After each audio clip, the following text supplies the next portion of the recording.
Thank you so much, Mary, for having me today talk about this topic, which is actually a crisis topic.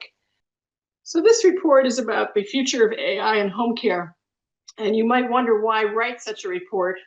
The reason to write it this year versus some other year is because, number one, AI is in the middle of being broadly adopted in almost every business in the United States.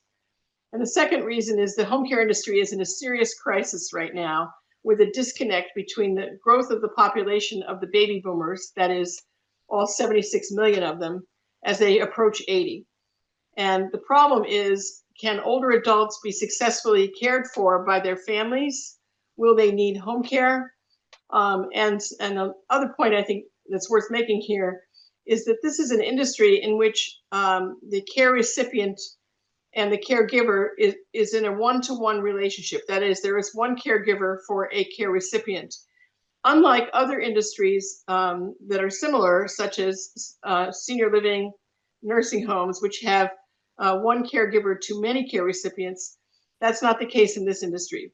So that means that for all of the people who are out there who are going to need home care, they're going to need an individual, which makes us in a situation both at crisis now for the shortage of workers in home care, and second, in a serious crisis moving forward, which is why people are receptive to the concept of using AI to help them with this growing issue. The other aspect of this issue is that older adults are going to live longer. And that's really thought of as the lifespan, how long you're going to live, versus the health span, which now has a gap of 12.4 years. This creates a further challenge in the industry because as people age into their later years, they may not actually be extremely healthy. So that's the reason to do this. That's the reason the home care industry is receptive. And that is the reason that now is the time, as many of my interviewees agreed with me, this is year one of AI in home care.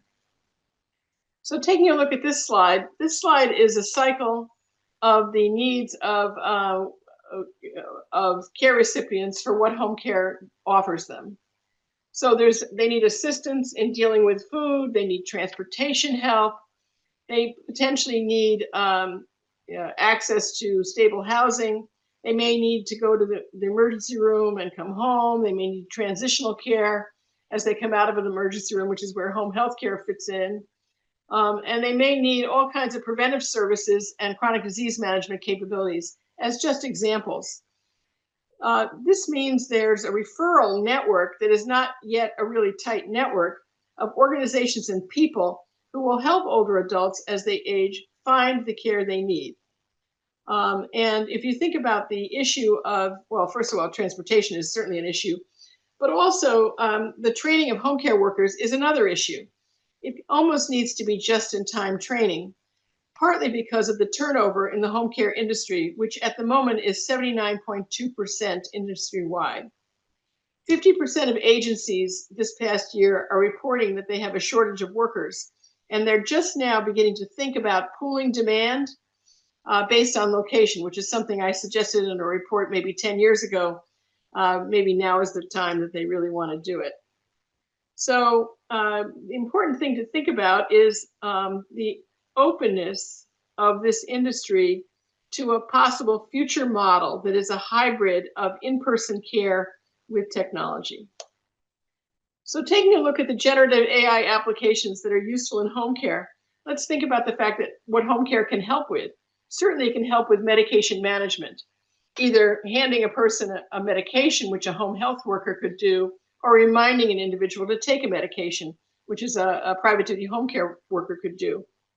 We have the ability using AI to make notes, take voice notes of what's going on that we can attach to documents.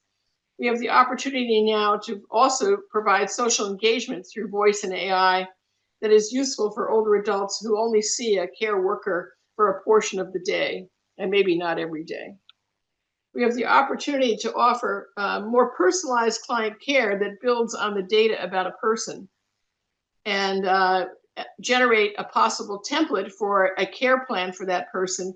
Sometimes that can be done in real time. That is, you visit the person, and you have thoughts, you speak a few of your thoughts, and it updates the template of a possible care plan. The most important thing, however, is caregiver training, because as I said about the turnover problem, if the agencies have shortages, they're going to always be recruiting. And if they're always recruiting, they're always going to be training. So let's think about the possibilities there. And also what is being generated on a regular basis through the use of AI and these systems is data about care.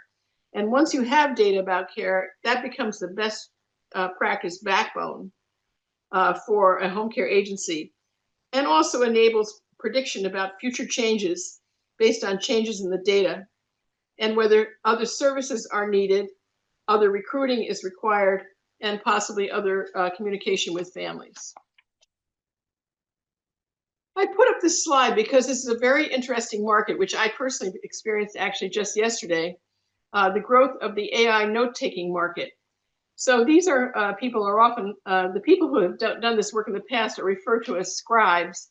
And this is the AI scribe market, where based on listening to conversations, they can generate notes. And I was at a doctor's office yesterday where only the doctor and myself were in the office. And the doctor asked me if I minded that an electronic tool was going to be scribing our conversation for updating in the notes. Now, to me, that's a change from, let's say, a few years ago. Number one, the doctor asking permission. Number two, the fact that there's no one else in the room taking any notes, and the doctor is getting the notes generated from an AI tool. So that is a growing market. It looks like it's going to be quite sizable in the coming years. And it is already overtaken the healthcare industry, and it will address many of the issues in the home care industry. What home care people have done in the past is they've taken notes on pieces of paper based on what's going on in the home, and then they go back to the office and they update a system. In the future, this electronic scribing is going to make a big difference in their job. And it also, because AI can listen in on intake calls and can coach workers, it can identify the needs for clinical escalation in the home, which may in fact be significant and a surprise to the worker that Mrs. Smith is no longer in the shape she was on the last visit. My final thoughts about the future of AI and home care. And in the future, it's pretty clear that we're going to have assistance from an AI caregiver. That term was coined by David Moss of Care Daily, or maybe he got it from somebody else, I'm not positive. But the AI caregiver is going to perform most of the record-keeping tasks in the future that are burdensome to home care and home health care workers. The AI caregiver technology is going to help with recruiting, but most importantly, onboarding new care workers. It's going to help with summarizing training videos and potentially mining call data, the calls that come into home care agencies, trying to understand if there's a particular pattern or trend, and flagging when something is off kilter. Also, I think in the future, our interaction with this type of AI technology is going to be voice enabled. It already can be voice enabled now, and the question is whether people are open and willing to have it be voice enabled moving forward. A lot of people are afraid of voice. They think voice is somehow, technology is somehow spying on them. But I guess I would point out, rather tongue in cheek here, all technology is spying on them, and voice is not in any way unique. It's just activating the sound of speech. Another important point here to make at the end is behavior in the home. One of my interviewees coined this phrase. He said, behavior in the home is going to be used in the future as a vital sign, which means sensors in the home that are placed can feed data about motion and behavior in the home. And the idea that it will become one of the vital signs that physicians look at, like all the other vital signs they look at, is this person moving slower, stumbling, showing more hesitation in doing things, not actually going near the kitchen? What is the behavior in the home? And that in the future can be used as a vital sign in delivering better care. And my last thought has to do with a feature that has emerged in AI technology, which I think is really going to be powerful moving forward, and that is the arrival of AI memory. So if you have a conversation on a particular day, you can now have that conversation remembered by an AI technology, and you can pick up where you left off.